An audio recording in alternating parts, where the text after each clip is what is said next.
guys, it's Jacob here with Off Leash Canine Training Hampton Roads. I'm here today with Koda. Koda is a 1-year-old chocolate lab, and she comes in with overexcitement. She loves to chew on the leash. She loves to just put everything in her mouth, including your hands, little kids, anything she can find. She just loves to put in her mouth, and she's very sweet, but she does those things and she runs full force to do them, to where sometimes on accident she does cause some damage. And so they really want to work on that overexcitement with dogs and people so that she can be a bigger part of their life and be a bigger member of their family.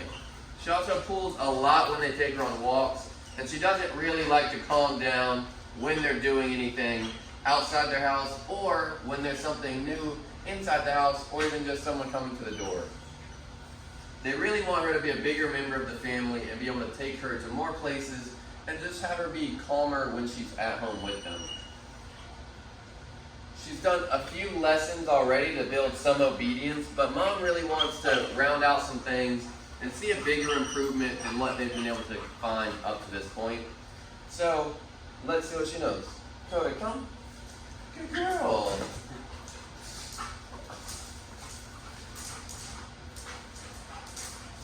Koda, sit. Not quite. Koda, down. Yeah. Good at that one. Really good at that one. Up. Kind of good at that one. Koda, heel. Heel. So she knows we should be walking, but she doesn't know where she's supposed to be or anything like that. She has a little bit of basic obedience there, but you can see she's just a little too distracted, even without anything going on, to be able to focus and do what we want in that moment. But we're going to really work on that obedience and help her be able to calm down and be happier. So check back in a few to see what change we've been able to make over the next 2 weeks.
guys, Josh Wilson with Off Leash Canine Training. I hope you enjoyed another amazing dog put out by my team. Across the country, we don't care about the breed, the size, the age, or the behavioral issue. We're going to make them awesome for you. If you're interested in seeing more videos like the one you just saw, click the image here on the screen. Also, I'd encourage you to check us out on Instagram and Facebook. And before you leave our channel, make sure you subscribe. So every time a new video comes up of another outstanding dog doing some crazy, amazing things, you're going to get notified in your email address. And for more information on other locations we have around the country, check us out at joshwilson.dog. Appreciate you so much for watching our channel. See you soon.